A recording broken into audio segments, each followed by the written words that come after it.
So 1 minute he's talking about states' rights. The next minute he's involved in the federal government. Where was the military when they had roaches crawling up the Capitol building, shitting on senators' desks and breaking into the building, inflicting harm on civilians and officers? This is why I can't be cool with people who laugh, who thought it was funny that the vice president, Kamala, lost the presidency. I just can't. The most dangerous immigrant arrived in 1492. Oh, and just one more thing. And this is for all of you victim blamers. Yeah, I'm going back to a situation we've been talking about. So all of you victim blamers, with all of that, all of this that's going on in America, you guys are saying, people going back to situations because of money and fame or whatever. Why are you still here? With all the things that are happening in the government, with all the things that are being inflicted upon us, especially as minorities, why haven't you left? And if you did leave, why did you come back? Why are you still here? I'm saying, with your Stockholm syndrome looking ass. Okay, I know there's no way to start a show. So I'm going to start over and I'll be right back.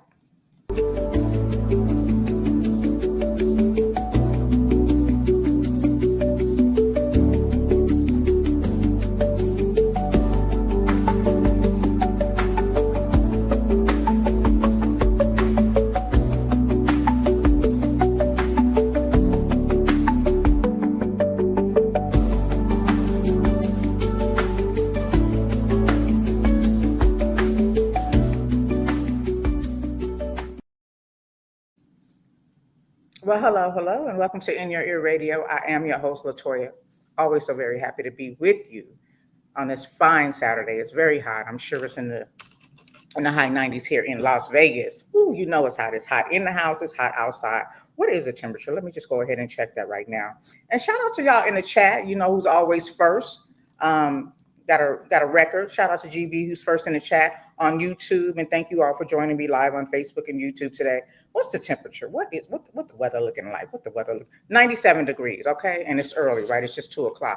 The temperature peaks at the change of the sun when it starts to go into the evening. So around 5:00 is when it's normally the hottest. And I just thought about that in the way that boiling water. I don't know. I was just thinking about how things peak up until a certain degree, and then it goes down. But before it goes down, that's the point I'm trying to make. Okay, back to my train of thought.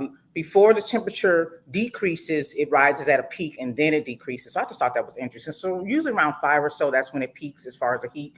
Yeah. Anyway, so shout out to Nevada, though, who is putting out an incentive. I'm not really sure if Nevadans can get free trees, but I was reading something about it in the Independent that Nevada is planning to plant more trees here because it's getting so hot with climate change, as it's been reported.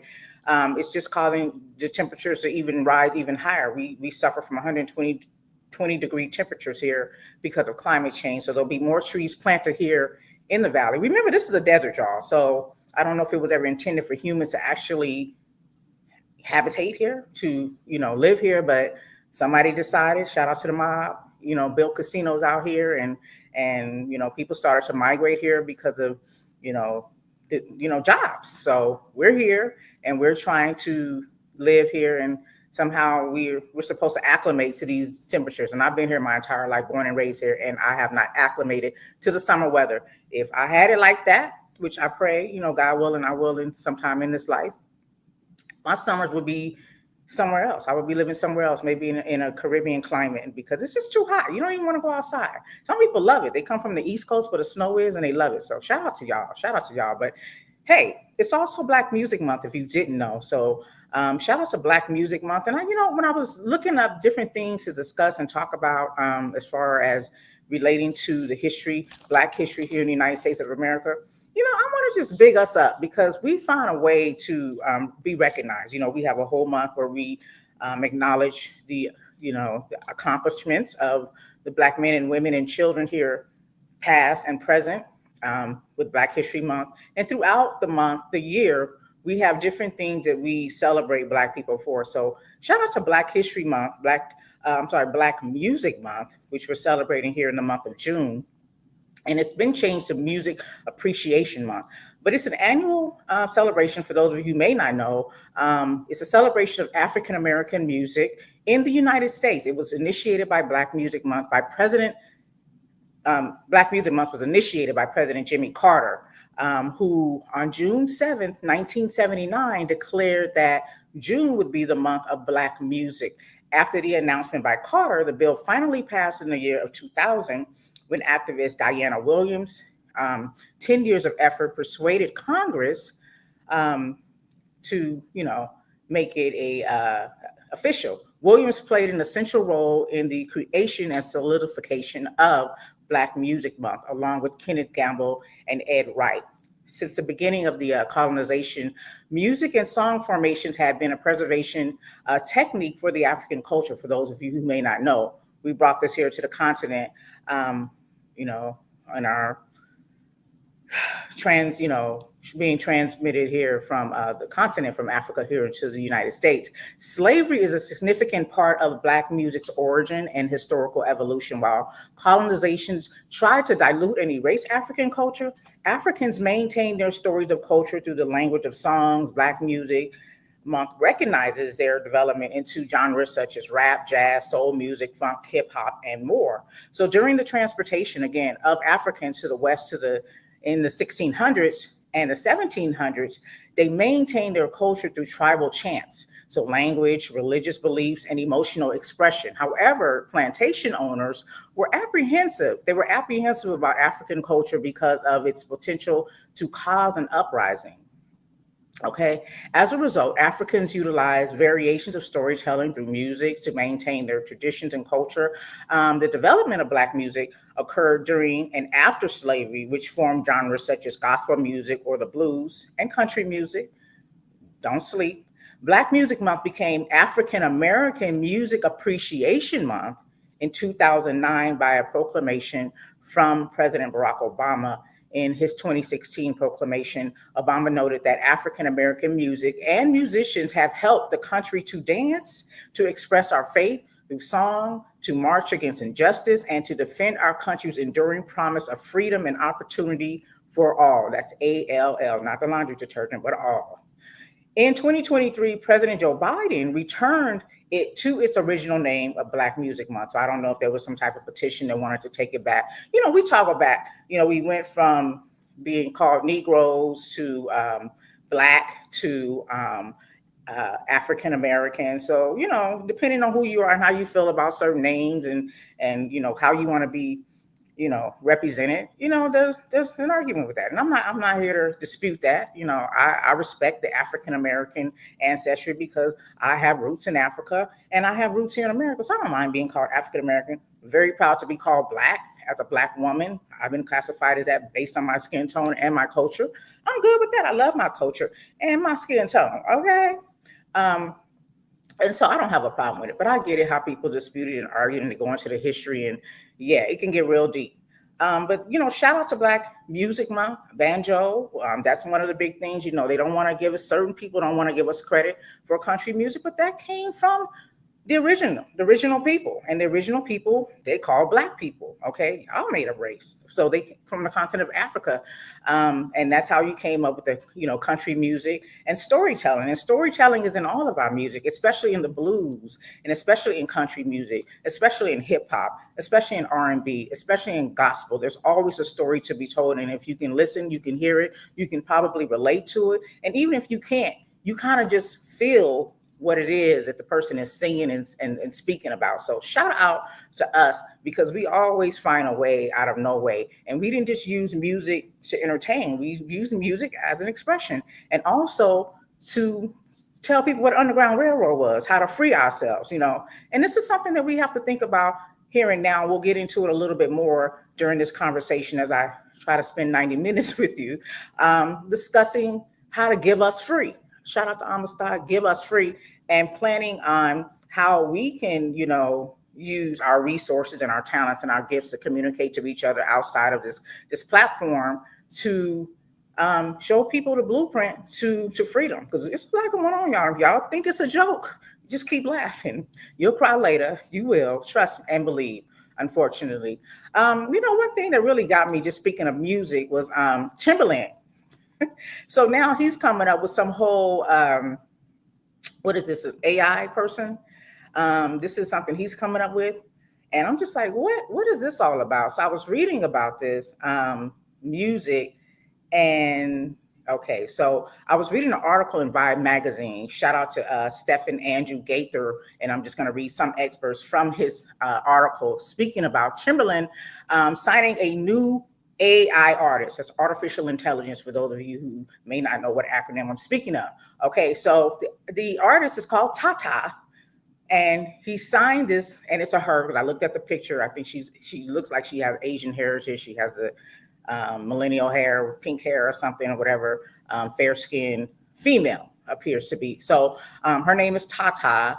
Signed her to his new label Stage Zero, which he designed to blend human creativity with AI based sounds to forge new music genres such as A-pop. I'm sorry, people will joke with you and tell you you don't know certain things, but damn, you can't keep up with it. I mean, listen, even just talking about the gay community, there's so many different acronyms. There used to be either you was gay or you was straight, bisexual.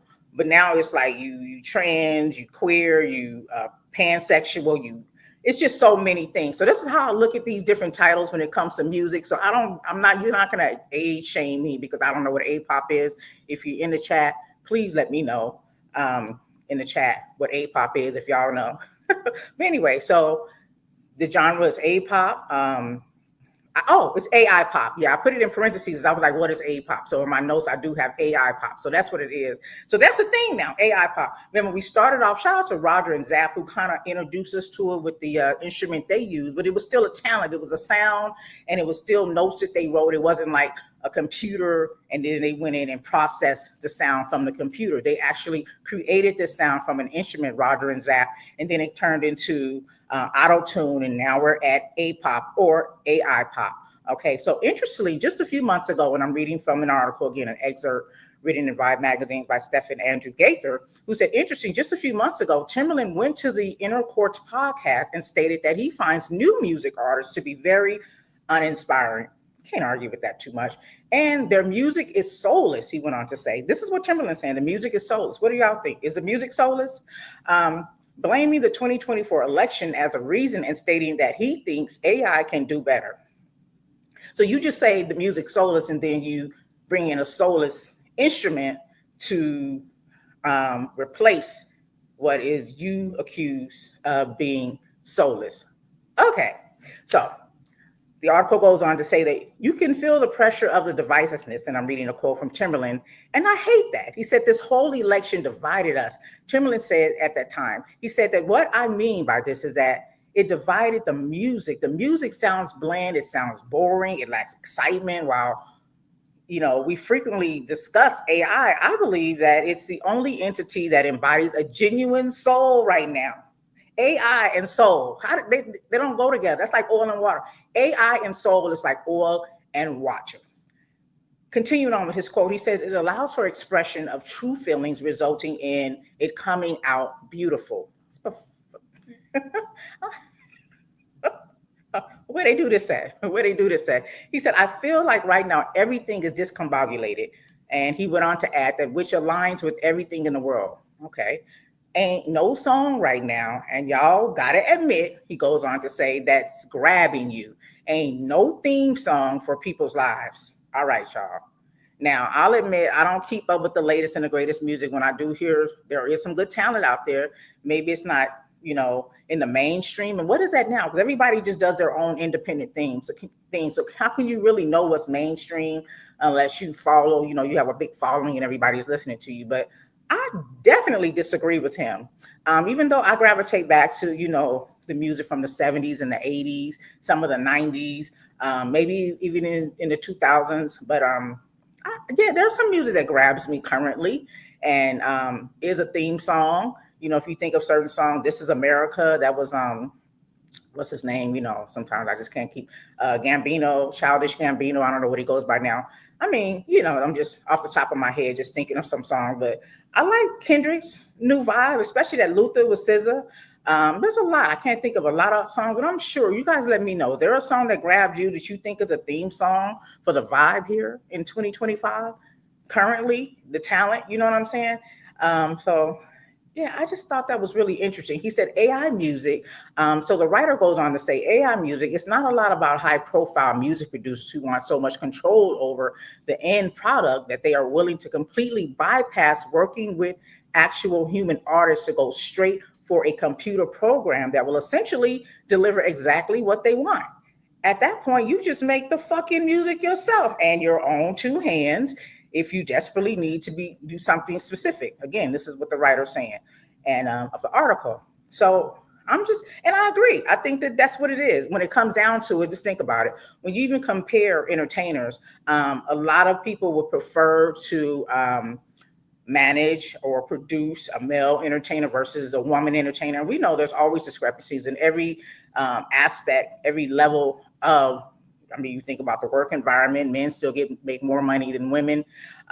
You think about just the respect level; men, get certain attention that women don't. It's a lot to work with. And in the music industry, it's no different. And there's reasonable arguments as to why people would prefer to manage a woman versus managing a man because they say it's more expensive. Women got to get hair, it's nails, they may have children, babies. It's just more, of a team involved. So it's more money involved. And so I can understand that aspect of it. But at the same time, when you're putting these people on, especially women, you're looking for a certain look, you're looking for a certain body type, you're looking for a certain voice, and the voice don't even matter no more. Society has made it to where we got machines for that. You just need to look like, you got it going on. And I got an issue with that. I got an issue with AI. I got an issue with Chat GPT. I respect, what it can bring to the table, the benefits of it. But I draw a line when it comes to God-given gifts and talent. One thing I always bring up in an argument is just writing. There are people who will use Chat GPT to write an entire book, whether it be fiction or nonfiction. And you got to remember these computers, this information is being disseminated to people by way of people inserting this information. So the more that we interact and add to the conversation or to the database, it uses all of that to build what it turns out to be. So AI is based off of human interaction. But the thing I don't like is I think, for example, singing, it's a natural gift. It's a God-given gift. It's something I can't do. I mean, I can, like somebody told me years ago, you can sing, you just can't sing good. You know what I'm saying? So I'm not offended by it because, I know where my talents lie. And when I think about writing, there are some people who are very creative with writing. There's some very talented artists, that have really captured my attention, in books, in scripts, and writing, in theater, in movies and production.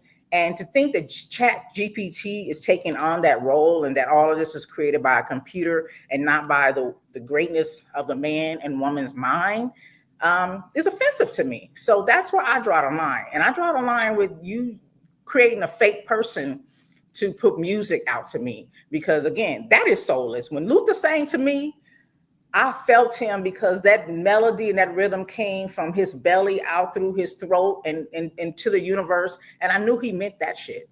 And just all of the artists, you think of Whitney Houston, you're trying to emulate that so we can go around and give homage and praise to a machine and not to someone who God granted a gift to be able to bolt out those notes. Like, that is a talent. And so I feel a type of way about that. I don't know how you guys feel, but I feel some type of way. You know what I'm saying?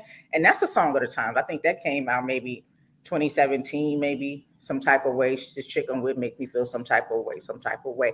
If I'm not mistaken, the artist that wrote that song did pass away, and I can't quite remember.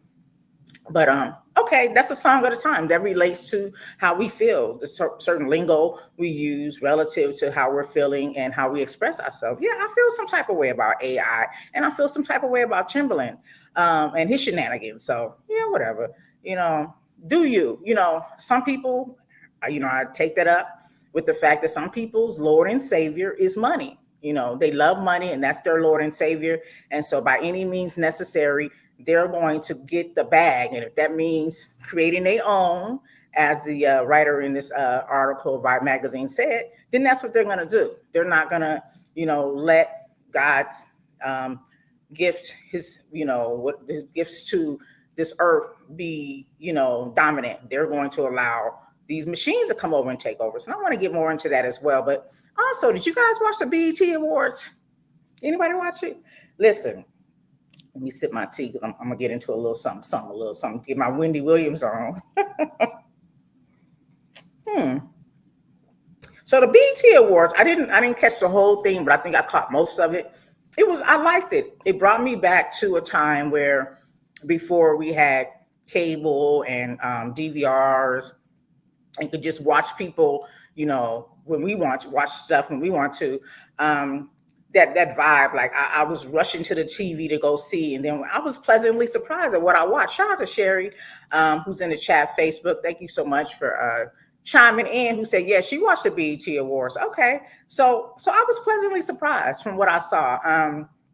It took it back to, it paid respect to the Generation Xers and before, because in the past few years, and this was their 25th anniversary, so maybe they were just trying to show out and let us know what they, where they come from. Like, if you didn't know, now you know. Like, Rick James said, if you didn't know, for the people in the back, I'm Rick James, bitch. So maybe that's what BET was trying to tell us. I'm BET, okay? But I enjoyed it, and it took me back to a time where I really look forward to watching these awards. My favorite part is the red carpet. I love to see what people are wearing and how they articulate themselves on the carpet. I look at the journalists, the people who interview them. I watch them. Like, I'm real, I like the whole interaction thing. I'm an interaction type of lady. But some of my takeaways, Mariah Carey got on stage and just stood there doing this, moving these two fingers. I don't even think she moved her fingers this time. Her face definitely didn't move. But yes, she had a beautiful voice. But everybody around her was dancing and moving. But when Rakim came out, the crowd didn't roar. And I'm like, these young ass kids, like, really? This is one of the original. Like, this, what are you doing right now? What are you doing? So I was really disappointed from the response when Rakim came out. When he came out on the duet with one of Mariah Carey's, but I was still happy for their performance. Of course, there were 3 Icon Awards given out. I really like that because, usually they just highlight one artist, and I like the fact that they took the time to bring in different generations and highlight 3 artists. So Snoop was one. What's his name? The gospel singer, Lord, the brain. I'm telling you. And also, who else was one of the Icon Awards? Was it how come I don't remember? And I don't have it in my notes. But anyways, I'm gonna need y'all to I'm gonna need y'all to pull up Nas. I'm gonna need y'all to have him on there too, because he's definitely an icon. But anyway, Snoop, I don't like him. Like I said, I don't respect him because he decided to celebrate his current presidency and also celebrate his benefits from this whole Bitcoin or whatever this whole electronic money thing that's going on and be a part of y'all's current president's inauguration. So it was a thumbs down for me as far as his character. I know he does a lot for the community. He did highlight the fact that he has this, I want to say Pop Warner, but it's a youth football team. And they highlighted that, several, I think it was 40 plus of those kids have gone on to the NFL. And I think that's great. A broken clock can be right twice a day. I'm not mad about that. And I'm not, it's no hate, but I don't respect him because of what he did. And like I said, some people, money is their Lord and Savior. And even evil people can do good. You know what I'm saying? Even bad people can do good things.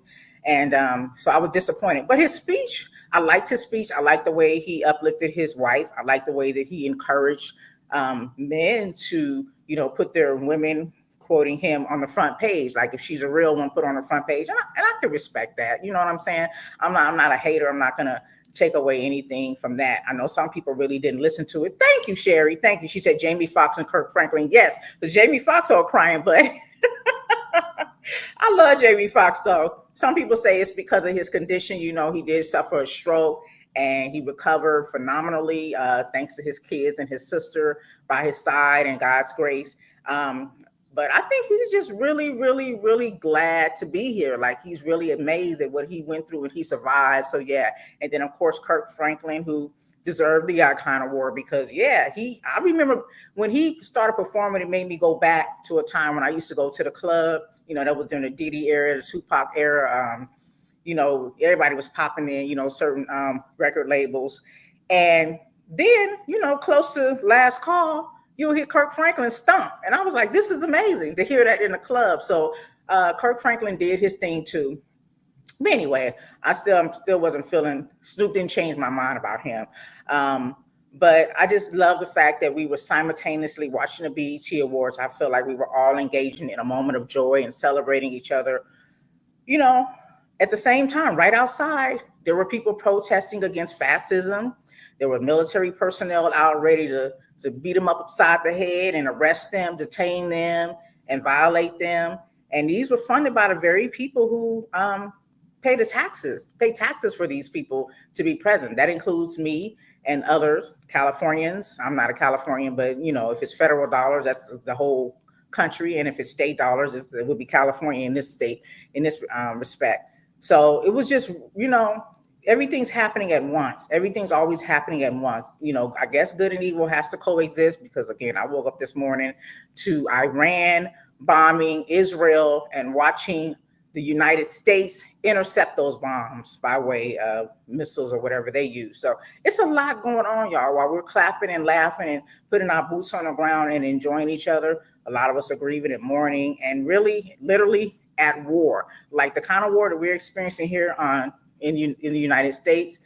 It seems like it's more of a paper war. We're not having bombs dropped on us, but they're attacking us in a different way, and I want to get into that as well. So shout out to the BET Awards during Black Music Month. I think that was pretty clever that they've always done that during that month. So I thought that was a good thing too. But just getting to more AI, this big beautiful bill. I kind of touched on that a couple of weeks ago, talking about certain things. There's so much going on in this big beautiful bill. Reminds me so much of Project 2025. And the people who are signing off on these bills, we know that the majority in the Congress is Republican, and the majority in the Senate is also Republican. So they have the advantage of passing bills without having the approval or needing the approval from the minority, which would be the Democrats, who work more so for the people versus this Republican Party we have now. We call it a MAGA party because it's even worse because they if they had 2 fucks, they wouldn't give you one. If they had 50 fucks, they wouldn't give you one. That's just how bad it is. They really, really have an agenda to take down everybody. It's just, rich versus poor. And they love the tradition that y'all's first immigrants in the 1400s brought to this continent, to this country, which was not having to work and forcing people to build their wealth. That's what they want to go back to, the 1400s. Shout out to Christopher Columbus' Italian ass. Okay, he wasn't even European; he was Italian. But there was an AI provision in this big, beautiful bill. I have to say it like that because I could just imagine who wrote this big, beautiful bill. You know what I'm saying? And I can't be mad at this party because they're very crafty, but that's how the devil works. The devil comes in real pretty, real dangly and shiny and sparkly, very appealing, because the thing is you have to if you watch Sinners, you have to invite him in. So it has to be something that you would want. When we think about all of the things that we accepted into our lives, they haven't necessarily been forced upon us. We think about credit cards, you know what I'm saying? They make it more difficult for us to travel, rent cars, and do certain things without having them. They make it more convenient to have them. But there is a devil in having a credit card. You think about these cell phones, like people are always saying, I ain't getting the mark of the beast. I ain't getting the mark of the beast.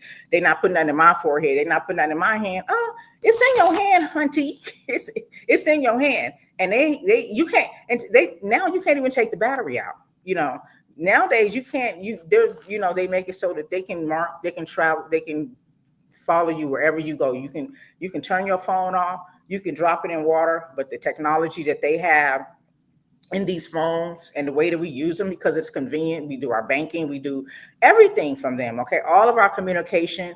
I do a lot of notes. I take all my notes in my phone. It's just convenient. It's paperless. Everything we do is in this thing. They charge us a lot of money for it, over $1,000 for it, and we pay it in increments. Some of us in installments, and we relinquish our freedoms freely. When they say, you have to accept certain terms and conditions, nobody's reading all that fine print. They're hitting accept, and we're giving away our freedoms because of the convenience. And so, it goes back to what I said last week. You can't hate the oppressor. You got to hate the oppressed, because as convenient as things may be, we have to know that the difference between a moment and a movement is sacrifice. And we can't forget that. And as hard as it is to make sacrifices, we know that life will put you in a situation where you don't have a choice. They will sacrifice your loved ones just to wake you up to realize that tomorrow is not promised. So if we know that we don't have certain controls, then we should also respect the fact that we do have certain control, and being the majority, we should be utilizing them and be willing to make certain sacrifices. But this big, beautiful bill, another provision in it was an AI, as we've been discussing. And it says that no state or political subdivision may enforce any law or regulation regarding artificial intelligence models, artificial intelligence systems, or automated decision systems. The language could bar regulations on systems ranging from popular commercial models like ChatGPT to those that help make decisions about who gets hired or finds housing. So they put a 10-year ban on being able to regulate AI. Okay, so these people in Congress, that it passed a bill that has moved to the Senate. As of today, I don't think it's technically has passed the Senate. And then once it does, again, the Senate is majority Republican, and they all have the same agenda. They stick with it regardless. Okay. The Democrats are a little different. They'll fight with each other. If they don't agree with something, they don't stay on task. They don't stay on mission. They will deviate. They don't go down the same lane. Some of them take a detour. But these Republicans, they don't give a damn. They stand on mission. So once it passes the Senate, it'll be what it is. For 10 years, AI can do what it do.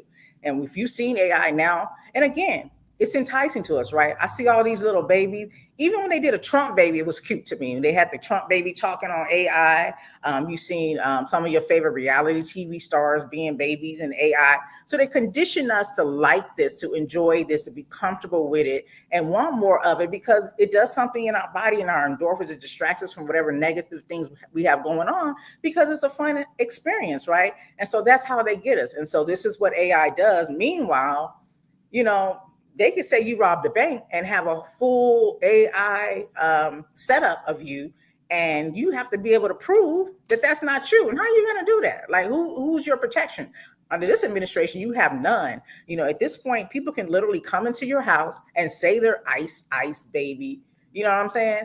And say, stop, gravitate, and listen, and just take you. And what you're going to do? And like, you have to go or you fight, and they could probably take your life or you could take theirs. But the thing is, we live under a dictatorship right now. And, like I said, a lot of people don't really believe it or don't really feel it. And until it happens to them, God forbid, because I don't like what's happening. I don't think anybody deserves this.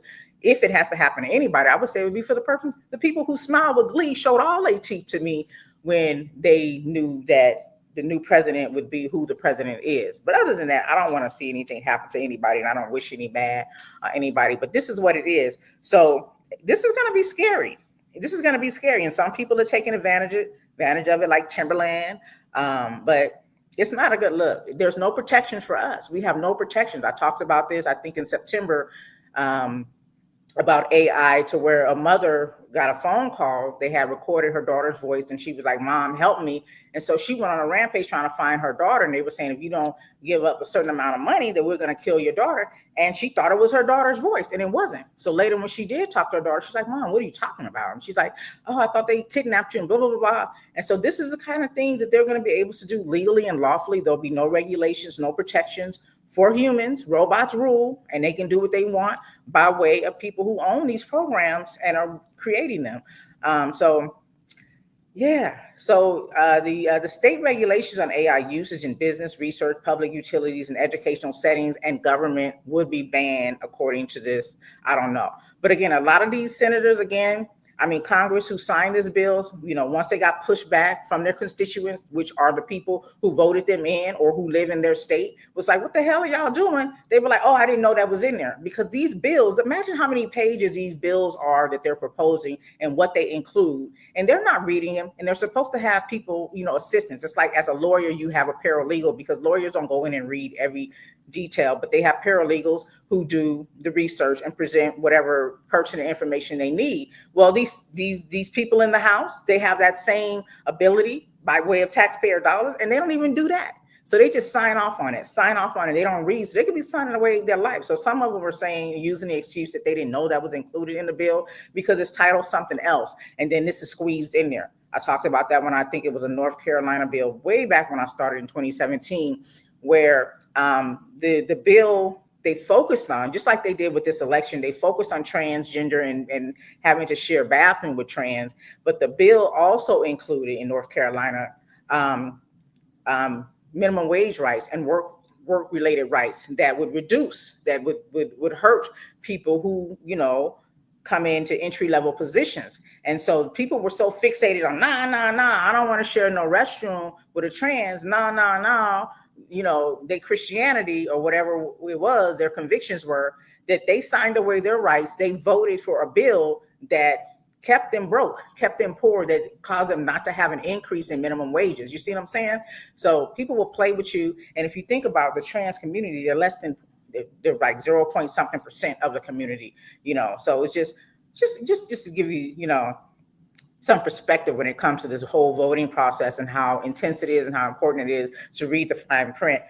So the congressional pushback against the state-led AI regulation is part of a broader move led by the Trump administration to do away with policies and business approaches that have sought to limit AI's harms and pervasive bias. So we know what that's all about. They want to be able to say what they want to say, show their competitors in a light by way of AI without being held accountable, without somebody saying that's against the law and suing them. Y'all's president will sue the hell out of people and get money. You know what I'm saying? Even though he is, he's a criminal. Yeah. But the other way around, he wants to be able to break the law and not have anybody wag his finger and be held accountable. Shout out to Carice Entertainment, who's in the chat. Thank you for joining as well. An exception to a bipartisan bill expected to be signed into law by y'all's president, as I stated, if it passed the Senate, would enact stricter penalties, they're saying this, on the distribution of intimate revenge porn images, both real and AI generated without a person's consent. Now, obviously he would be biased to this. Shout out to Epstein's Island, a man, allegedly, y'all's president spent a lot of time there along with other people that have reportedly allegedly Diddy have done. And so, of course, they don't want AI to be used in a way that would show them, having reportedly realistic interactions by way of AI presenting that, because we may not have the official photos and documentation, but we do have word of mouth. So yeah, you're going to protect the revenge porn, right? So that's one of the exceptions. So Sam Altman, he's a CEO of ChatGPT, and I still encourage you guys. I forgot what year it came out, but there was an Oprah special. I think it's on Hulu. It's called AI: The Future of Us. It was some heavy hitters on there, y'all. We had again Sam Altman, the CEO of ChatGPT. She interviewed him, so there was a conversation, question and answers, so you can hear it from the horse's mouth as to what his perspective is on AI and the benefits, the pros and cons. There was also the FBI, the head of the FBI on there. There was a novelist on there, the FBI director, again, a novelist, an essayist, Marian Robinson. There were so many different people. There was a guy who actually created the scroll. His name was Asa Raskin. He was on there. She interviewed him. Marquez Brownlee, there's a Black man who's a tech influencer, gave his perspective on AI. Bill Gates, he was also a part of this. So this information does not age. Like, it's still relative to date. I think it's a year or two old, but I encourage you guys to listen to this and watch that, because you got to keep your ears to the street and understand what's happening. And these people are even saying, like, there needs to be some regulation. People who are creating AI are saying there needs to be regulations, but behind our backs, they're lobbying to not have regulations because they want to be able to do what they do. And they're probably going to be able to do that for at least 10 years. Hopefully it'll be less, because if we get a new president, I'm sure they can go in and somehow, if we get a majority Congress and Senate, that means majority Democrat and majority Democrat Senate and Congress, and maybe we can switch some of this stuff around in the next 3 years to come. But we don't know that. But anyway, the Sam Altman, again, the CEO of OpenAI, explains how AI works in layman's terms on this particular special, and his vision for how AI might benefit mankind. Altman also goes on to say that he will discuss that he's going to discuss the immense personal responsibility that the executives of AI and companies must bear.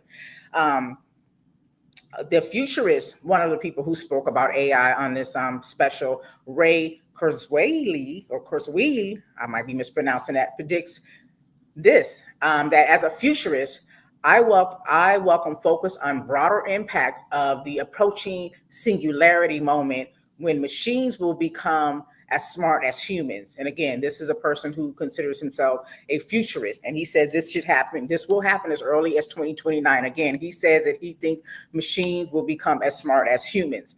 You guys watch TV. I remember, iRobot, all of these future movies. If you look at any of these movies that have AI in them, AI usually becomes a strength. AI is usually the strongest and humans are fighting against what they created. Okay, not what God created, what humans created, and they are fighting for survival against a machine. And they even go on to say in this special that AI is going to come to a point where they're going to be fighting for the same rights that we have, for social justice, for workers' rights, and things of that nature. They are going to be wanting to be represented as people, or as important, I guess. I don't know. But yeah, so McKinsey estimates that this is McKinsey is who is McKinsey? He was one of the other people that was actually on the special. But this particular person estimates that 30% of the world's workforce will lose their job to AI within 7 years. Again, this is an interview that was just done a year or two ago. And 400 to 800 million people will lose their job due to AI by 2030. We're in 2025 now, y'all. We're in 2025 now. Okay, so see how fast it's happening? And all of these people that were interviewed are saying this is happening faster than we can keep up with. Meanwhile, the whole house, people who our taxpayer dollars pay their salary to go in and make decisions that are supposed to benefit the people, the majority of the interests of the people, have given them 10 years of free willy. Do whatever you want to do, okay? No consequences, no repercussions. And they're saying by 2030. So that means that in the worst case scenario, according to McKinsey, a third of the world's workforce will lose their livelihoods, okay? So I talked about this last week. I've talked about it on several shows, and I'm going to keep reiterating this because we got to stay woke and be focused on what's happening. It's happening right before our eyes, okay? Right before our eyes. And again, novelist and essayist Marianne Robinson, who has previously expressed deep ethical and philosophical concerns about artificial intelligence, she said she is worried of the dehumanizing potential of AI. She says, suggesting that it risks undermining the complexity and the dignity of human consciousness. She warns against the uncritical embrace of AI. The uncritical embrace of AI. Again, they got 10 years of free willy. Do whatever they want to do. And then the damage is done. I'm sorry. They're doing a lot of things that are not going to be just undone. We feel the effects usually after the presidency is gone, done this dirt. That's why when these Republicans come into office, after you have a Democratic administration who cleaned it up, you think about Obama when he gave he gave corporate welfare to, when the market crashed, he gave corporate welfare to the lenders of homes, to auto industry, but he also helped homeowners who were upside down, right? I benefited from that, where, you buy a house for $500,000 during this big old spike, and then the market crashes and the house is only worth 200. You can't refinance it. You can't sell it. Who are you going to sell it to? You're not going to get your money back. And so with the, Obama administration, there were things done to where they, reduce the the amount you owed on the house or lowered the interest rate so you were able to afford the loan and all kinds of things. And so by the time that went into effect, he's no longer in office. Republicans inherit a good economy and say everything is good until they fuck it up again. Okay. So yeah. So Marianne Robinson, again, she is a novelist and essayist, went on to say that she warns against the uncritical embrace of AI, and that she says that it's going to exacerbate societal inequalities, compromise individual autonomy, and erode moral and spiritual values. And we see that. But again, if you're paying attention, if you have social media, we're being conditioned to like these things. And I just need you guys to know what's happening to you, because you might not even realize that you're actually being. I think there's a term that they use when they cut you and you don't even know you cut. By the time you realize you actually been cut, you see the blood. You know what I'm saying? You don't see the cut, you see the blood. And this is what they're doing to us. So they're cutting us, and by the time we realize that we didn't got cut, it's going to be because our shirts are soaked. Our shirts are soaked red. FBI Director Christopher Wray, whose testimony before the Congress, he made a testimony before Congress. He revealed that the terrifying ways criminals and foreign adversaries are using AI. Ray said he was highlighted. I don't know if he's still the FBI director, though. I'm not sure who our current FBI director is. I can Google that, but I'm live, so I might not do it. Y'all in the chat, if y'all want to Google it, feel free. But he said that, adversaries are exploiting AI, emphasizing the growing threat to national security, public safety, and economic stability. Under this current regime, none of this really matters because we don't have any protections. The person who has the most power doesn't even care about us, care to protect us. All their Lord and Savior is money. If it ain't about money, you know what I'm saying? Money over everything is the attitude. So technology is largely regulated. And AI companies, leaders, technology, what I meant to say is technology is just largely unregulated, and AI company leaders must weigh the profit motive against safety concerns. Okay, that's very, very important. Okay, Cash Patel, is that our new guy? Okay, he probably ain't, you know what I'm saying? I'm sure he's not, because these are our actual new DEI hires. If y'all don't know, now these are our actual DEI hires, because these people don't have any background. They don't have any knowledge or experience in a lot of the job that they're doing right now. So yeah, it's really, really scary. It's really, really scary. So go watch the show, okay? There's so many things you're going to learn. They even noted that in 2017, there was a Google breakthrough that learned to identify any language. So they're picking up what we're putting down. So they're listening to us. We can't get away with it. Shout out to Marmac, who also said it's Cash Patel. I appreciate you. Appreciate y'all. I love y'all. Interact with your girl. You know what I'm saying? I love it. Your presence is my presence, y'all. But yeah, so again, in 2017, the Google breakthrough learned to identify any language. They didn't say that it was taught to identify any language. The Google system learned this. So AI is learning just based on our conversations, what words mean, based on what we type, based on what we purchase, based on what we do. They're picking up everything. I was just having a conversation with my cousin, and I forget exactly what we were talking about. Oh, emotional intelligence. We were having a conversation on the phone. Then I go to social media. I think it was on Instagram, and there was a post with somebody posting about different signs of emotional intelligence. And I had to hit her up like, girl, I didn't Google emotional intelligence. Only thing I did was have a conversation with you about it. And that was one of the first things that came up when I went onto social media. So they're picking up all this stuff and they're putting it into a database, and they're using this to create their own selves to be able to fight against us. And I think you guys need to be aware of that and be serious about what's really happening. And be serious about Father's Day. Shout out to the dads. Hey, happy Father's Day. That was a hard switch up, right? Okay. But I do want to say happy Father's Day to all of the dads. You guys are loved and appreciated. Dads mean so much. They bring so much to the family unit. They bring so much to just the upbringing and raising of our babies. You are needed. You're important. You're necessary. You're just loved by so many. And I'll say this, you are a good dad. Don't you let nobody tell you ain't a good dad. Them kids just bad, and they probably get it from their mama. Just one of my favorite sayings. And I know a lot of us have great kids, but I love to bring a lot of levity to the conversation because I talk about a lot of serious things, but I'm a serious person, and these are serious times. And yes, we should find joy. Yes, we should find happiness. Yes, we should still enjoy ourselves, but we cannot take our eyes off the ball. We got to focus, keep our eyes on the prize for sure. But anyway, with Father's Day, just to big y'all up, you great men, you great fathers that we love and appreciate so much.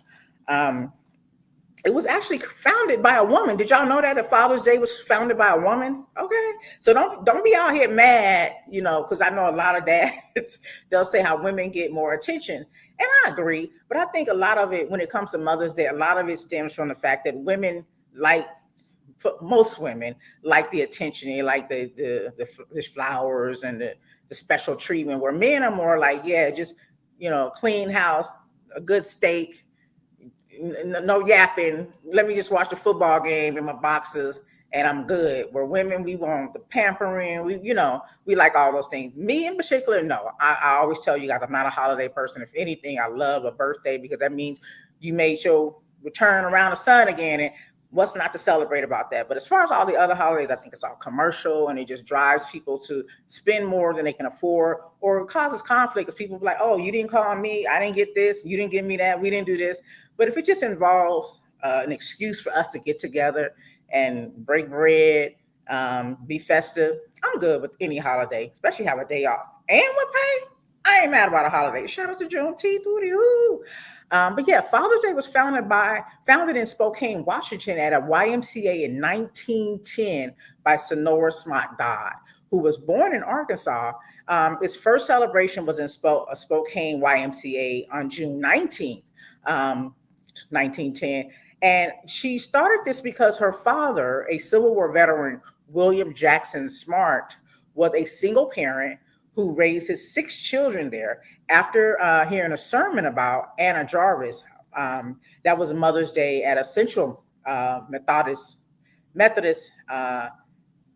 Episcopal Church in 1909, she told her pastor that the father should have a similar holiday honoring them. Although she initially suggested June 5th, that was her father's birthday, the pastors of Spokane Minstrel Alliance did not have enough time to prepare their sermons, and the celebration was deferred to the third Sunday of June.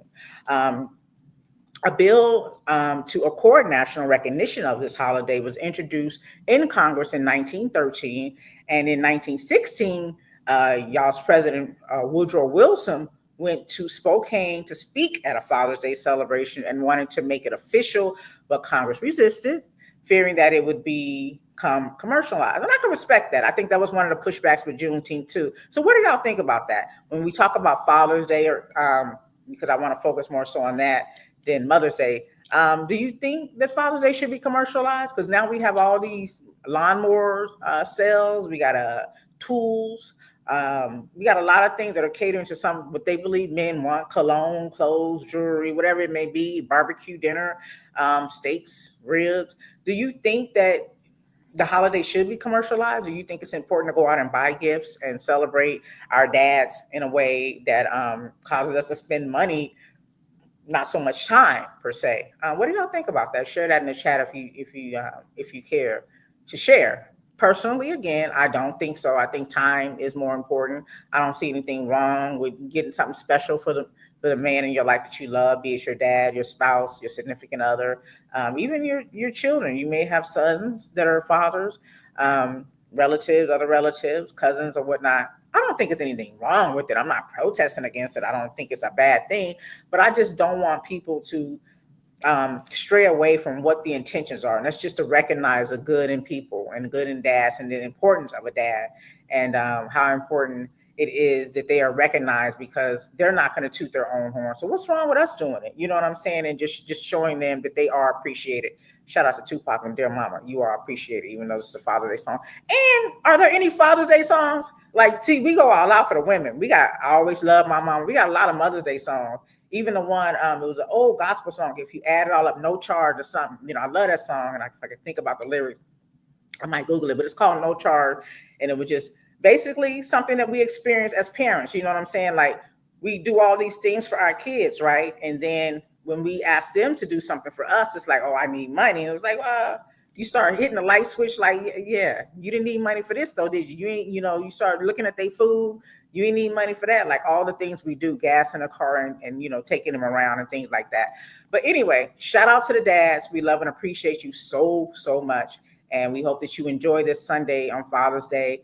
A special recognition to those who lost their fathers, especially recently. It's really, really hard to lose a loved one, a parent, especially around a time of celebration. And I know, we've experienced that in our family. And I know it's going to be a hard one, but along with the tears, I pray for joy and laughter and just good memories for those who have to remember those who have gone into the essence, our dads. So happy Father's Day, y'all. Happy Father's Day to those here and gone. Hey, what are y'all watching? What are y'all watching? Listen, I got to get into this.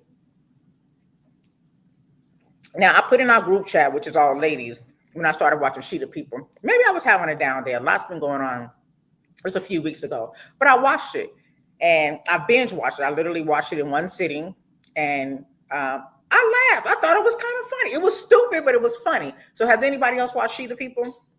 It's starring Terry Vaughn, Jade Nova, and Joe Marie Payton. It was actually written. It was written by Tyler Perry, and also who else was in it? Tyler Perry and another person. But anyway, so yeah, the creator was Tyler Perry and Nia Palmer. So it was about a woman who tries to shine in politics. She's Mississippi's first Black lieutenant governor, and she must manage her zany family and overcome a boss who's stuck in the past. So it was kind of funny because there was a lot of realistic scenarios. The actual governor was a white man and who had a lot of yes men around him. So she came in ready to make some moves, like make a difference, be the change that you want to see. And he was like, no, just go to the pig oink contest or something. He was just sending her to do random unnecessary things that weren't going to move the needle or change people's lives. And she couldn't discuss certain, water issues and things that were really affecting the community. He was just like, oh, don't worry about that. I'll take care of that.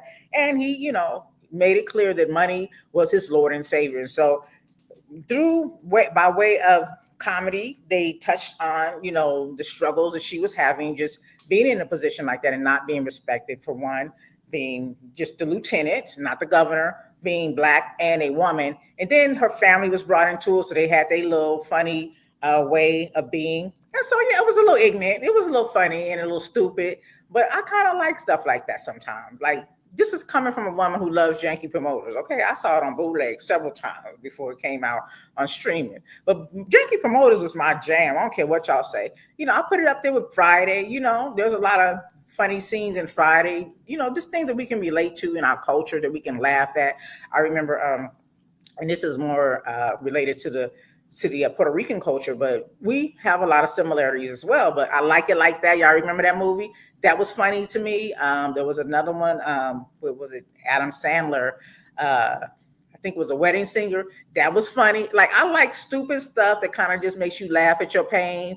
And so I thought it was good, but nobody in the chat was feeling me. They turned it on and turned it off. But I was enjoying it. And yeah, so if you haven't seen She the People, it's on Netflix. If you're just looking for a good laugh or a distraction, watch it and let me know what you think. I'm quirky like that sometimes. But anyway, there's a lawsuit. Yeah, so there's a lawsuit on this movie. According to the Clarion Ledger, Amy Allison, the founder of a political action group, She the People, filed a litigation which lists Tyler Vision, that's Perry's production company, and an additional 25 unnamed defendants in the lawsuit, which was filed in the days leading up to the show's premiere. Allison claimed that she had hired Nina Holiday Entertainment Incorporated in 2020 to create a documentary about her organization and had spoken to Vaughn, believing her to be working for the aforementioned company. So again, that's Terry Vaughn. Furthermore, she alleged that she and Vaughn discussed themes, interviews, and more for the purpose proposed She the People documentary series, and that all intellectual property was to be retained by the nonprofit. Allison's lawsuit also detailed that Tyler Vision attempted to establish its own She the People trademark in September. However, the U.S. Patent and Trademark Office reportedly denied it. And in April, she was requesting a jury trial to resolve the matter. So yeah. Also, Straw though. Straw is good. If you haven't seen that, Sharaji P. Henson, Sherry Shepard, Tiana Taylor, and of course, honorable mention Sinbad. Shout out to Tyler Perry. Sinbad, I liked his role. When I talked to you guys last week, I was saying I hadn't seen it yet, but I was interested to see what role Sinbad would play, considering his condition after suffering and surviving a stroke. And he did good. I liked his role. The movie is intense. It is a tearjerker. Mixed reviews, but for the most part, I think most people liked it. It's about a single mother who navigates a series of unfortunate events, leading her down an unforeseen path where she becomes embroiled in a situation she never envisioned, finding herself at the center of suspicion in a different world. So it is a thriller, unsuspected ending, and I enjoyed it. I wouldn't watch it again because I don't need that kind of trauma in my life. I got real life trauma. So yeah, but I enjoyed it. So yeah, it does end with a twist. And Sinners, I watched that again. Did anybody not like Sinners? Anybody out there? I was listening to one of my favorite radio hosts who said he wasn't really feeling it, didn't have that vibe for him. Certain things were missing, like he could appreciate the art, but it wasn't what it, all the hoopla was about. Like I said, my only pushback from Sinners is because when I first saw it, I went to IMAX, and IMAX has this whole big visual thing, and then the seats, they move and vibrate and all that. And I felt a lot of that, like when they was on the road, going down the road and whatnot. But when Annie was getting it in with oh boy, the movement stopped. I'm like, I don't feel like I got my money's worth. That's all I'm saying.com. Okay, that's it. Yeah. So anyway, let's give some birthday shout outs. MC Ren, y'all know who that is. Born 1969 on this day, June 14th. His name is Lorenzo Gerald Patterson, better known again as rapper MC Ren, from the group NWA. He was born in Compton, California, and he did his Thug Thizzle. Marla Gibbs was also born on this day in 1946. She's best known for her role as Isabel Sanford and Sherman Hisley's sarcastic maid, Florence Johnson, on the Jeffersons, born in Chicago, Illinois. Shout out, the Jeffersons still clap. I don't care what y'all say. But y'all love me some Jeffersons. And I love Marla Gibbs. Y'all be checking her out. I follow her on Instagram, and she looks so good. She's like in her 90s, in her early 90s, and she looks great. And I love the way she dressed. Like, I love her style. I said, that's going to be me. I'm always going to be cute. I'm going to have me a little heel on, a little kitten heel, something. You know what I'm saying? I'm always going to be stylish. I love to get dressed. I think it makes me feel good. And, yeah, shout out to all these birthdays. Speaking of birthdays, Malcolm X's birthday was May 19th. And we always acknowledge him and celebrate him. Yeah, Malcolm X, born Malcolm Little, later El Haj Malik El Shabazz, passed away, of course. But yeah, born 1925, May 19th. Chick-fil-A, they did a protest. I mean, not Chick-fil-A, but there was a protest against Chick-fil-A, if you guys didn't hear about this, in Harlem, because Chick-fil-A reportedly broke a tradition for not closing to honor Malcolm X's birthday. In response to the backlash, Chick-fil-A issued a statement apologizing for the decision to remain open on Malcolm X's birthday. The statement acknowledged the importance of this day to Harlem community and expressed great regret for any offense it caused. And yeah, whatever. Y'all can keep your apology. I'm not with it because you come into, and that's the thing, the audacity of people, right? The audacity of people. You come into a culture, you come into the community, you want our rhythm, but you don't want our blues. You'll take our dollars, you'll set up shop, but you're going to make money, because I don't know why black people be bragging about Chick-fil-A. It's not my jam. I tasted it. The chicken's sweet. I don't like sweet chicken. I don't know, unless it's chicken cacciatore, and that ain't even my jam. I just, will eat it. But do you, boo? They got the nerves to close on Sunday because they consider themselves to be religious. So you wouldn't honor a man like Malcolm X? You wouldn't honor a man, Malik El Shabazz, born Malcolm Little? You wouldn't honor him? And it was just for a few hours. They've been doing this for over 30 years. The businesses in Harlem, they shut down for 3 hours, y'all. Not even a whole day, for 3 hours. That's somebody's lunch. You can just give people an extended lunch if that's what it is, or they get paid less hours for work, if you're a cheap ass. But just for 3 hours to honor the birthday of the civil rights leader, Malcolm X. They couldn't do that. That was a message. Yeah, y'all get this little apology because, of course, you're in a community where you still want the dollars. And so you got to, make nice with people. But why didn't you close for 3 hours? What are you what message are you sending to us?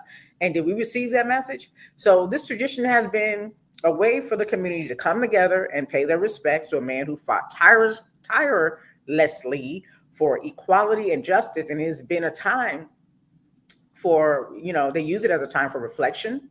They use it as a time for celebration and unity among the people of Harlem. Shut down for 3 hours and you couldn't do it. And I'm sure you got the memo and you just refuse to do it because maybe you don't like taking orders from black men and women.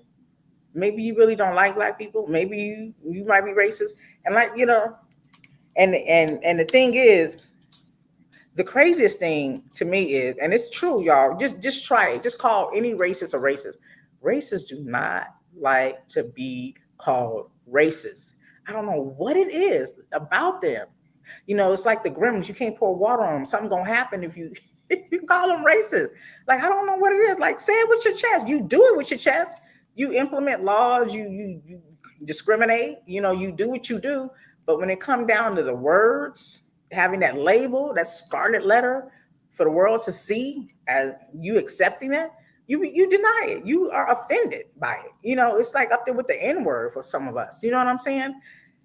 And it's amazing. It's amazing. It's amazing. Thinking of an N word, I was listening to a clip. Somebody was posting that Kendrick Lamar, he was at a concert and he was saying to the Mexican community, the Latino community, I should say in particular, to stop using the N word.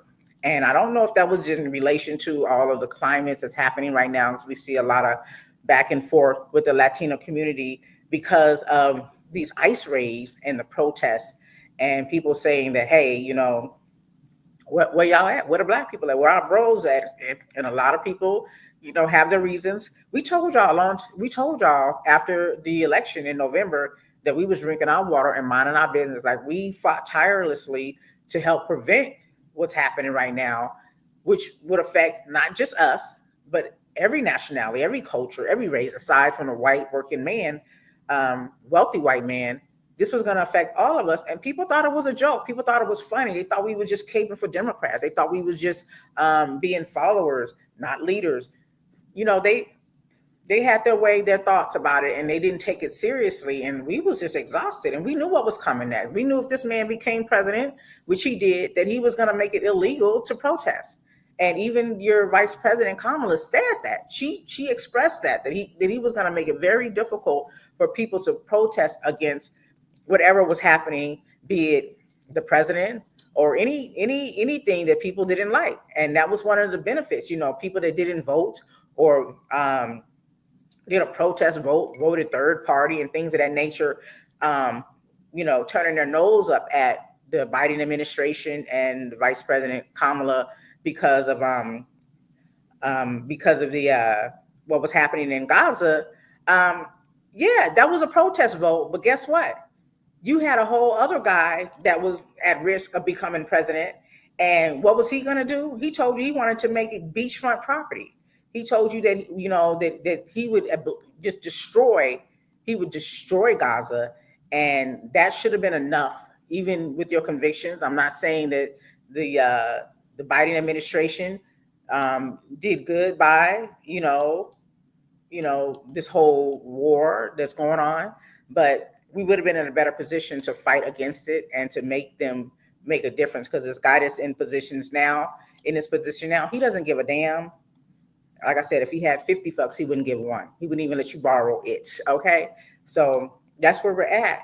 And so, yeah, so Kendrick was speaking out against that. And I guess it was in relation to, the divide that I guess is in the air, because some people are feeling the way that black people ain't out in the streets risking their lives. Because they've been trying to bait us into these streets for a minute now, okay? They've been trying to get us out here saying they're going to, pardon Derek Chauvin, the one who caused the death of George Floyd.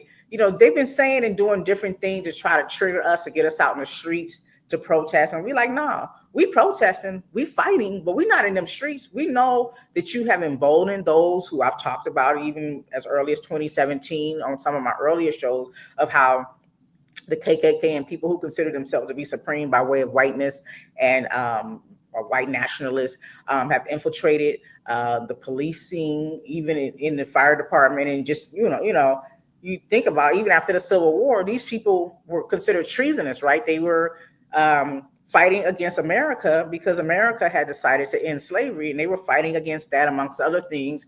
And um, after the war, after these people fought and died, they turned around and forgave these people for fighting, against the United States, to where Black people can't do that. The Black Panthers can't even protest against the injustices being done to them without being considered by the FBI as the biggest threat to the United States. You don't see any statues of any Black Panthers on any federal buildings. And they wasn't fighting. They wasn't burning down white communities. They were fighting to uphold the Black community. And many, many other people would benefit from that and did benefit from that. Shout out to school lunches, you know.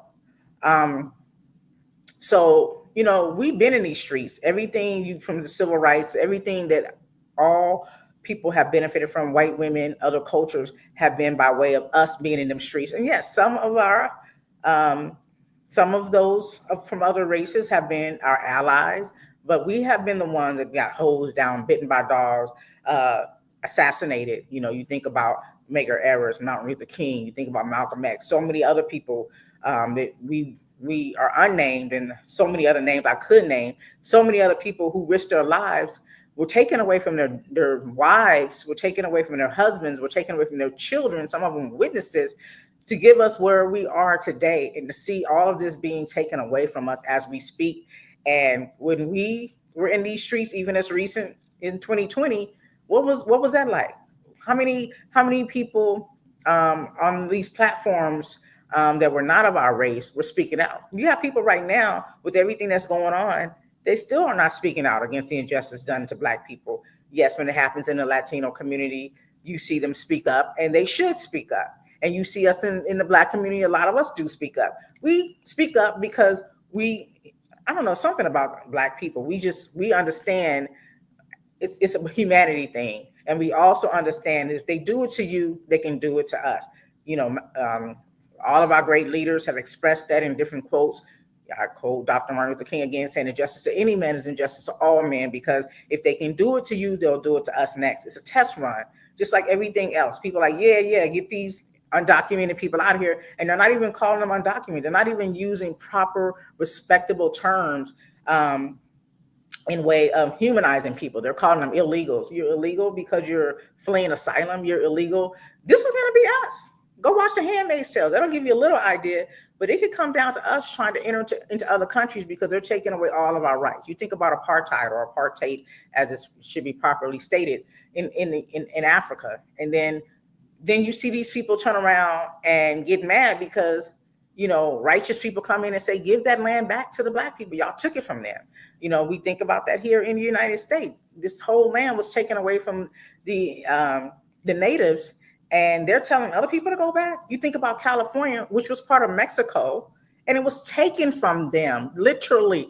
Go back and read the Mexican American War. Like, yeah, certain people don't fight fair. You know what I'm saying? They don't fight fair, and then they change history from the truth. They don't tell you the truth. They just say, we won it. They tell you Christopher Columbus discovered America when he didn't. Okay. He wasn't even trying to get to America. First of all, they tell you that he was from Europe. He was Italian. You know what I'm saying? And during his time, Italians were discriminated against. The Irish were discriminated against. So now we have, a president who ran on immigrants taking our jobs.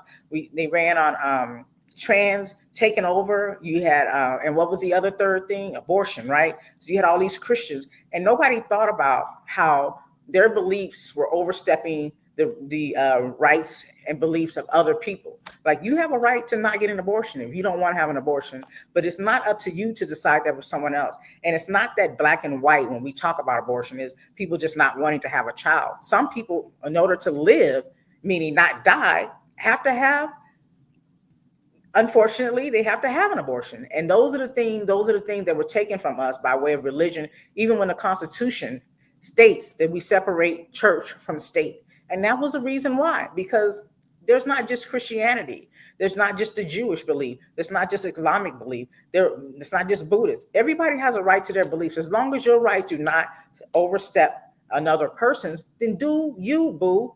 And these people who call themselves Christians went in on, you use God. Why was God in it? Why was Jesus in it? You still can't find any excerpt from the Bible in relation to abortion being an abomination. But oh, it must be wrong. Um, yeah, so they ran on those three things, and it got people up and riled up, and they gave away everything that was important in their own personal life just to hurt what they thought would be hurting the gay community, particularly the trans community, to hurt women who may that wanted to have privacy in their health, whatever their condition was, and they gave up their benefits. I'm talking about health, their health benefits, their employment benefits, all of the things that are being taken away, not just from those people you thought you was getting, but those you thought, those who thought it was just going to be them, and it's you too. You gave up all of that, and this immigration is another thing. You made it seem like immigration was the big issue. Immigration was a reason why your eggs were high. Immigration was a reason why we still have the same minimum wage we've had for, I think, 50 years now. You made it seem like all of these three things, again, abortion, transgender or gay, and immigration, was the reason why you couldn't get ahead in life. And so you risked it all. And here we are. Here we are. We're all in the same bag now. And immigration is just a facade. It was always a facade. And people who don't read, people who don't do at least fact check. So somebody's telling you something, you can at least fact check. Maybe you didn't know, maybe you didn't care, maybe rumor had it and you believed it, but then you went and fact checked. It was just like with Christmas, all our lives, a lot of us grew up believing that Santa Claus was real.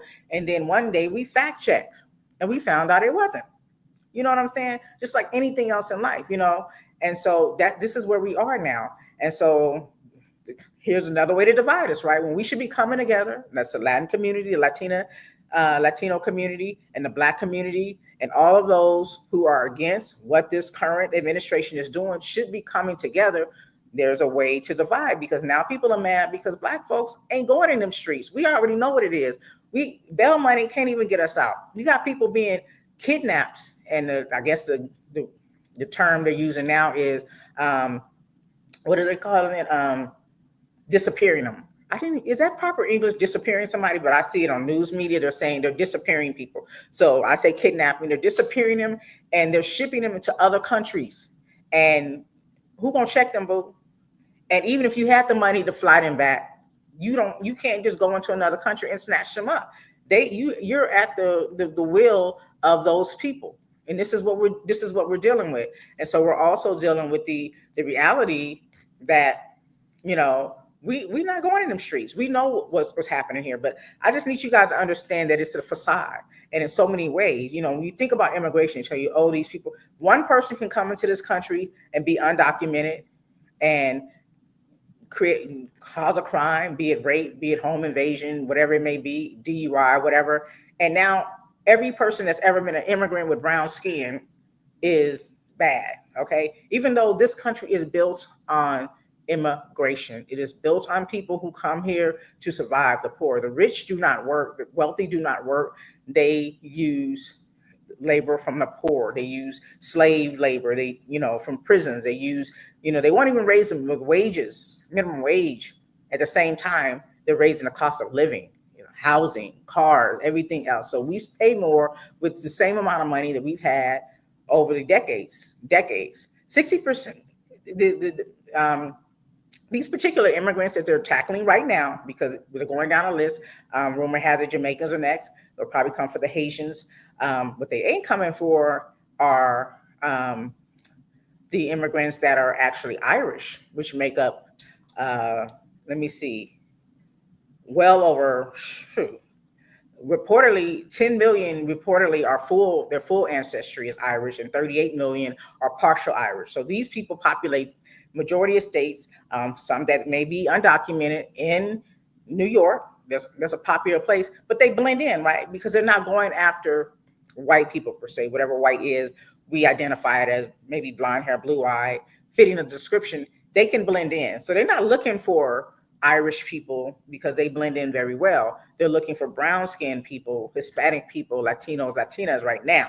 And then they go for the other shades, Caribbeans, other people, we all look the same to them. So that's any of us, right? So 60, just so you know, just for some facts, um, in the Mexican community, immigrants in particular are 60% less likely to be arrested for crimes than a U.S. citizen. 60% less likely to be arrested for crimes. Nearly 90% were for violations of immigration-related laws. So even those who were, 90% of them were just is paper. It wasn't for rape. It wasn't for home invasion. It wasn't for violent crimes. It was paper. It was because maybe their visa ran out. Maybe they didn't, get their documents together, whatever. In 2022, immigrants became 13.9% of the population, while the total crime rate had 2,300 crimes per 100,000 people. And at the state level, multiple studies have found there is no clear relationship between violent crime and immigration. And research at the city levels, suggests that increases in immigration can be associated with declining homicide rates, with the largest effect on municipalities with long histories of immigration, as well as reductions in property crimes and robbery that makes immigrants less likely to be either offenders or victims of crimes at the local level compared to the US born population. So white men, did you know, are 69%. They have the highest arrest rate. They have a 69% arrest rate, and we're worried about immigrants. And their highest crimes are rape and murder. Okay, 69% arrest rate compared to, and this is just Hispanics all together at 11,000. So that's grouped in with immigrants. Yeah, and then another thing, talking about abortion, the states that are the toughest on abortion laws are some of the states that are the toughest on have the highest rate of execution. For Texas, for example, they have one of the toughest abortion laws, and they also have the highest rate of execution. So make it make sense. You know what I'm saying? Make it make sense. The highest, Texas, Oklahoma, Virginia, Florida, Missouri, Georgia, Alabama, Ohio, North Carolina, and South Carolina have the highest execution rates. And again, some of these same states also have the strictest abortion laws. So that's something to think about. And I want to get into more. There's been so many protests. Oh, even here today, there's a King's, just can't get it all in. Can't get it all in. But there's a No Kings protest going on today here in Nevada. I think that starts. It's being led by Individual Las Vegas, and they'll be holding a No Kings rally, and it's today from 5 to 7 p.m. in front of the federal courthouse in downtown Las Vegas. This reported by Channel 13. There was a statement that said the No Kings protest is taking place across the country on Saturday and will be peaceful protests against the increasingly authoritarian Trump regime. The protests now are taking place in more than 2,000 cities across the U.S. and have been planned for months and are not anti-ICE protests. Remember, you guys, last week I told you that that ICE on their own, without the permission of the Attorney General, without the permission of the House here in the United States, the governor, in Nevada, the governor declared Nevada a sanctuary city, which means that they're saying that Nevada is going against immigration laws and trying to help immigrants do unlawful things to stay in the state. Why would they do that without the data and the information? Because guess who's next? So, you know what I'm saying? It's a domino effect for those who just think, oh, they're just coming for a certain group of people. But Metro, according, just in relating, speaking to this No Kings protest that's happening today here and in many cities, the Metro Public Information Officer Robert Ricks tells the News 13 that once the laws are broken, Metro will deem any events unlawful assembly. And it said a police department, as a police department, we want people to be able to voice their opinions. We just want them to do it peacefully and lawfully. And that the big part of that is that the lawful part, that just because you're out protesting and you're doing it peacefully still doesn't mean you have the right to violate traffic laws. Even so, please stay on the sidewalk and make sure you're doing everything legal. And that's what the Public Information Officer Robert Wicks had to say about that. Shout out to my sweetie in the chat who was responding to my question earlier about who the icons were. He added to the conversation as well. Thank you so much. But y'all, it's going down. And I'm going to play a few clips before we get out of here just to give you an idea of how these people feel. We know also people are in protest. They're calling this Barack Obama Day. So while y'all's president is hosting a parade in collaboration with his birthday to, I guess, represent Flag Day in DC. This is going to be happening. I think it's from 6:30 to 9:30 today. They're asking people to, again, we have the King's Day and the Barack Obama Day, even though Barack Obama's birthday is August 4th. They're doing that instead. Rumor has it, y'all's president paid people to attend. But this, it's scary because we have to think about the fake ICE. I mentioned that earlier, but I want to play a few clips before we get out of here, just to give you an idea of what to be prepared for and what these police have been emboldened to do. As I stated, many of them have infiltrated our systems, our policing in particular, and now they've been emboldened. They've been given a pass to be able to do whatever they want. You don't see a lot of it being published unless you watch alternative news like international news, not CNN, ABC, and all that. They're not showing the brutalities that are happening during protests and all of the wild things that people are saying that are in positions of authority. They're not showing that, but it is happening. So, for example, there was a police officer who actually in Florida, if I'm not mistaken, who had something to say about people who may protest and what they'll be doing for those who may protest. And I'll go ahead and play that. I'm gonna break it down for you, all right? And if somebody wants to know what I mean by turn violent, all right, this is what I mean. If you resist lawful orders, you're going to jail. Let me be very clear about that. If you block an intersection or a roadway in Brevard County, you are going to jail. If you flee arrest, you're going to go to jail tired because we are going to run you down and put you in jail. If you try to mob rule a car in Brevard County, gathering around it, refusing to let the driver leave, in our county, you're most likely going to get run over and dragged across the street. If you spit on us, you're going to the hospital and in jail. If you hit one of us, you're going to the hospital and jail, and most likely get bitten by one of our big, beautiful dogs that we have here. If you throw a brick, a firebomb, or point a gun at one of our deputies, we will be notifying your family where to collect your remains at, because we will kill you graveyard dead. We're not going to play. He said we're not going to play. That's exactly what he said. And again, this is a Florida police officer. His name is he's actually the Brevard County Sheriff Wayne Ivey. So who gets on TV in that position to come out and threaten people in such a way? Who gets on TV to threaten people in a certain way? And then you have people who are saying, where the Latinos at? Where are the Black people at? The Latinos especially are asking that, and there's pushback on that. There was a clip I was listening to where a man was speaking to that, and his point was to say that this isn't the Black man's fight, and speaking to that. And I want to pull that up if I can. But also Gary Chambers spoke to why we're not a part of this fight in a way that people are expecting us to be a part of that fight. And he gave some facts, so I'm going to play that as well. And this is Gary Chambers. Okay.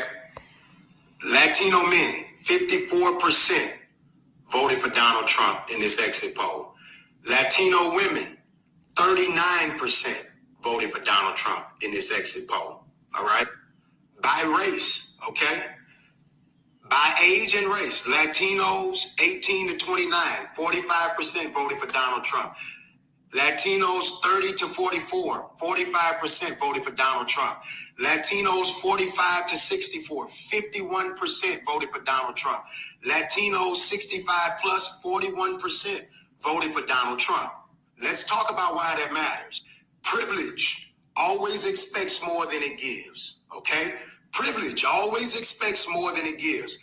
I am saying in these statements about my Hispanic brothers and sisters, my Asian brothers and sisters, that to demand that Black people be in the streets, when the majority of us, by race, 18 to 29, black people, 83%, 30 to 44, 83%, 45 to 64, 84%, 65 plus, 93% is the way that black people voted, okay? So when we're talking about why black people are not putting their bodies on the line, not whether or not we oppose Trump, it is clear by the numbers that black people in America overwhelmingly, I don't care what the 20% or the folks that they have as talking heads that they promote over the majority of black men in America, the majority of black people have shown repeatedly that we oppose Donald Trump and his plans before the election and everything he is doing since the election, black people oppose.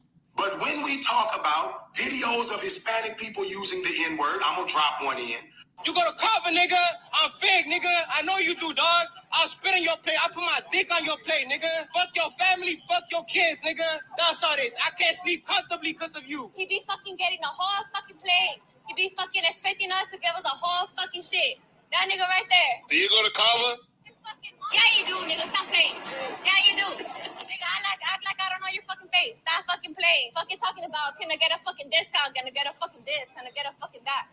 That nigga right there. Point that shit out. When we talk about Asian Americans helping lead the charge against affirmative action, because race doesn't affect everybody the same way. And to have a blanket policy where everybody's race is considered no matter what, I don't think that's appropriate because it impacts different people in different ways.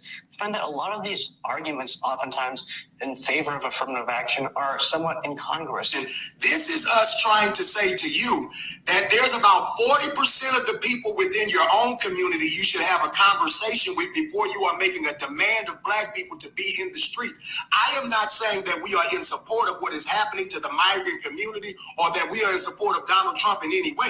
I am saying that some of this stuff right here prevents some black people from being able to hear you when the numbers dictate that 40% of the people within your own community are betraying you while you're putting a demand on us. There's some conversations that need to happen within the Hispanic community with other Hispanic people before putting a demand on black people. I said this and most people seem to miss this. We oppose white supremacy, and that is the enemy. Don't confuse our internal focus with agreement. Focus on the real enemy, not black people. Your proximity to whiteness has many of you confused about who the real enemy is. And for people who are upset with me about addressing this, these are conversations that are happening. I'm not going to ignore them like the average person who discusses politics. And I am black before I'm anything else. Because this country shows me that it will do everything it can to abridge my rights as a black person. Everything it can. And so it is not out of a lack of love for my brown brothers and sisters that I am focused on doing what is necessary for black people. I've even heard people say Dr. King's quote, injustice anywhere is a threat to justice everywhere. That is absolutely true. Dr. King advocated for the Deep South. Atlanta is still today one of the most gentrified cities in America and has one of the largest wealth gaps in America. While we as black people were helping everybody else, we have not yet accomplished the things that we need for ourselves. And I understand that fighting for liberation of all people is a mission that we must stand on. But all people must fight for liberation. All people must share that same disposition. And if I am willing to challenge the 20% of black men in our community who stepped against what is best in the best interest of black people, there are some Hispanic people, some Asian people that need to have some conversations within your community, and telling us that now is not the time to have that conversation is a disingenuous ask. Because to ask us to ignore the things that people are doing against us while demanding that we support you, that is a level of hypocrisy that many of us will not tolerate or go along with. To say that black people who overwhelmingly oppose this administration are in any way supportive of this is being disingenuous and being a liar. To take my words by saying that black people focusing on building our businesses, building our companies, building sustainability in our communities, the stronger the black community is, the stronger America is. The stronger America is, because let's be clear, The majority of the rights that have helped migrants or immigrant communities were built on the backs of Black people. There would be no 14th Amendment, which gives the ability for birthright citizenships without Black people. So even today, and I am not diminishing those that do support our efforts. I am not diminishing that. But to ask us to ignore that 40%, we're not talking about 10, 15, 20%. We're talking about 40% of your community voted for this to happen. And so before you have a demand on Black people, which there is always a demand on Black people, put the demand on white people, Hispanic people, and everybody who put us in this situation while Black people figure out how they about to hit us. Because the reality is they are hitting us every single day. They're restricting our access every single day. They are taking away our rights every single day from the first week they got in here. And so I oppose all of the raids. I oppose all of the things that are happening. But I also oppose racism from the Hispanic community. I oppose racism from the Asian community. I oppose racism from the foreign African community who diminishes sometimes Black people within this country. I oppose people who look at Black Americans as only a body to show up and sacrifice, but not a mind to think for itself, but not a mind to say that we want to do something that gives us a strategy to fight against the level of oppression that we have seen. I'm going to end by saying this: to in any way suggest that Black people, where over 80% of us voted against this regime, support this is a lie from the pits of hell. We do not support this, but we are also not going to let them kill us in the street like a dog, and you got a flag flying for you somewhere where they will come and defend you. There's an embassy to defend you. Who do we call when they kill us in the street like a dog? I'm just asking. I'm not trying to say that we should not be fighting this regime. We should be fighting this regime from multiple approaches. Protest is one approach. Building is another approach. Litigation is another approach. Fundraising is another approach. But to demand that Black bodies be in the street be the only way that we show support for you, that is how we got here. Putting a demand on us that you ain't put on your own people. We need honest conversations in America, even in the height of all that is happening. And asking us not to have this conversation right now. Why? Because we're talking about the actions of your community? Because our community consistently holds the line. And what we are asking is that you go and challenge some of those that are within your own community to show up at the level that they need to before you come knocking on the door of the people who show up every single time. Injustice anywhere is a threat to justice everywhere. Amen. And so is a lack of strategy. Men lie, women lie, numbers don't lie. What this shows you very clearly is that Black people have overwhelmingly been against Donald Trump and everything he is for since he stepped on the political scene. That's Jerry Chambers, and I think he said it very well.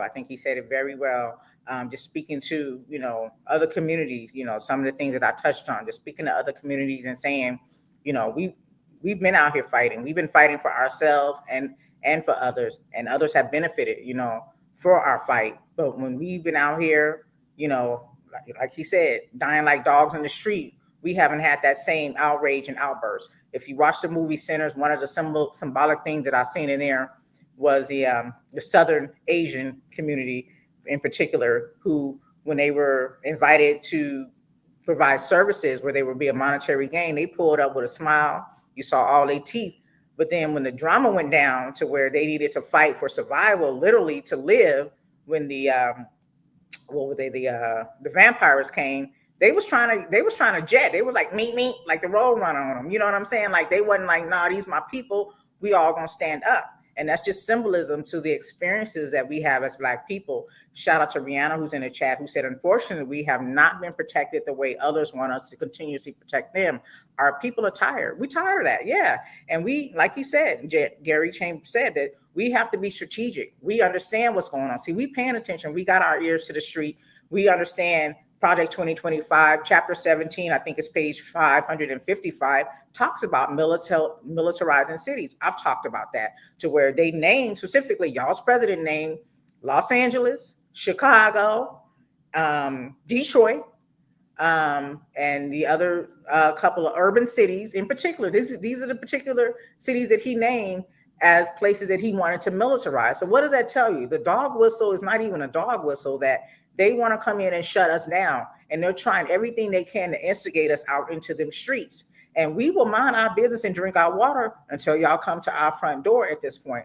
We will do what we have to do behind the scenes. Shout out to Harriet Tubman. She didn't go out and make a public announcement. It was an underground railroad. And look how many people she freed, shy of 100 people, and was willing to take out our own siblings, husband, or whoever would spill the beans and tell the story while she was trying to free people. Because if we would have involved the white man or someone we considered an ally, that shit would have leaked. We already know that it would have been a leak.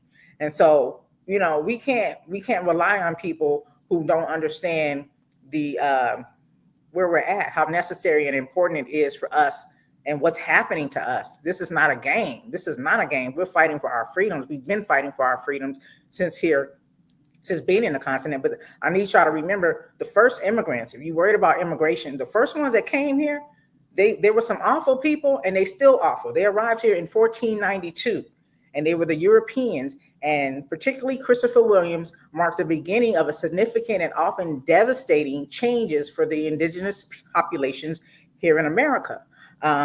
You think about some of the things that have affected us by way of these immigrants from 1492 who are still here, being awful people. Is one of the things is that the impact of the indigenous people. The colonization and enslavement. Columbus and the subsequent European explorers initiated a process of colonization that led to the enslavement and exploitation of the indigenous people. Many were forced into labor, particularly in gold and silver mines, leading to significant population declines due to harsh conditions and diseases brought by Europeans. There was genocide and disease again. The arrival of Europeans introduced new diseases to which indigenous populations had no immunity, resulting in catastrophic mortality rates. For instance, the native population of Hispaniola plummeted from approximately 1 million to around 30,000 within 2 decades due to disease, mistreatment, and disruption of their society by these European immigrants that came here in 1492. And also cultural disruption. The European presence disrupted traditional ways of life, leading to the loss of land, culture, autonomy for many indigenous people. The introduction of European agricultural practices and livestock also transformed the landscape and the local economy. So the phrase "the most dangerous immigrants arrived in 1492" serves as a provocative reminder of the complex and awful painful history of colonization. And it highlights a perspective that the arrival of Europeans, while often celebrated in history, had devastating effects on the indigenous populations of Americas. And I'll include the African and then all other people who came here by way of immigration or force. It had that effect. And the historical narrative encourages a critical examination of immigration and its consequences, particularly in the context of colonialism and indigenous rights. So, don't be distracted. Don't let these people make you think something is what it ain't. Again, this country was built on immigration.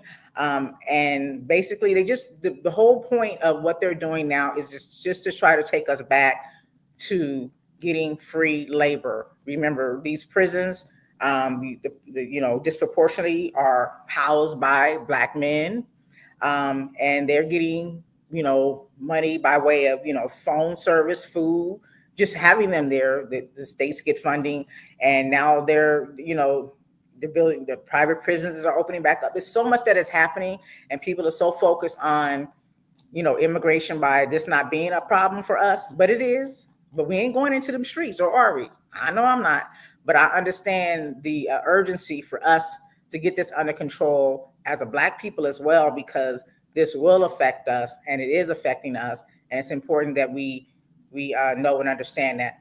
I don't have any levity to leave you with today. I will give you a little positive news, I just want to pay my respects to Ananda Lewis, who passed away by way of cancer after reporting stage 4 cancer last year and saying she was going to try it the holistic way. Very positive way, very positive perspective. Spent her time, just trying to educate people and, telling people to go get early detection, go get your mammograms every year, go on your birthday.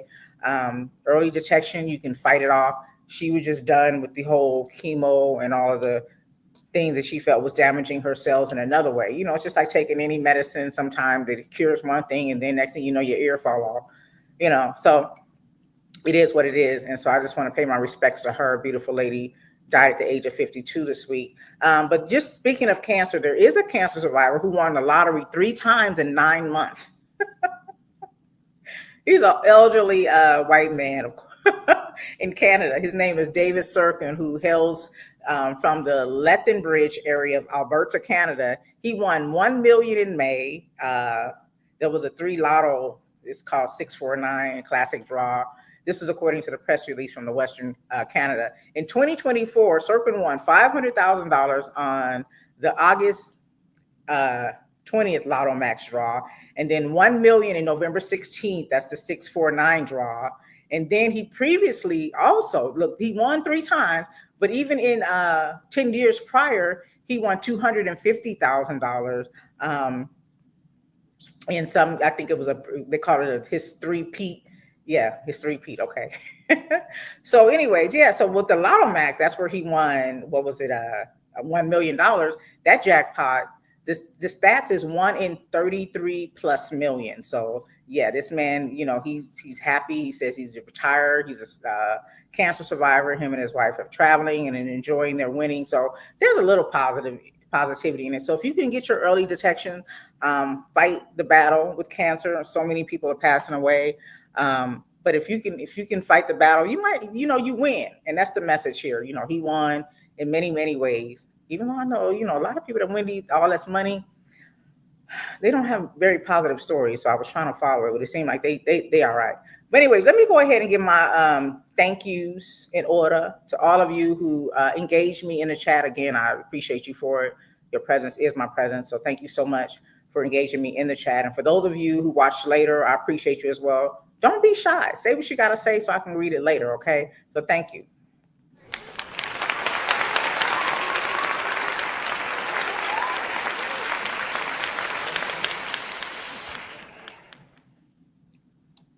And of course, there was so much more I wanted to add to the conversation, just speaking to this whole ICE situation, the protests and things of that nature. But we'll stay on top of it because it's not going anywhere. I think it'll definitely get worse before it gets better. I have a whole lot to say about it, but I'll just close out with a quote from Angela Davis. But at the same time, you can't assume that making a difference 20 years ago is going to allow you to live on the laurels of those victories for the rest of your life. Okay, and if you guys don't know who she is, of course, that's our Black Panther member, born in 1944, Angela Davis. I love you guys. I hope that you enjoy the rest of your weekend. I hope that you stay safe and alive for sure. And I won't be here next week. I forgot to tell you guys that I won't be here next Saturday, but I will be back the following Saturday. Okay, much love. Talk to you later.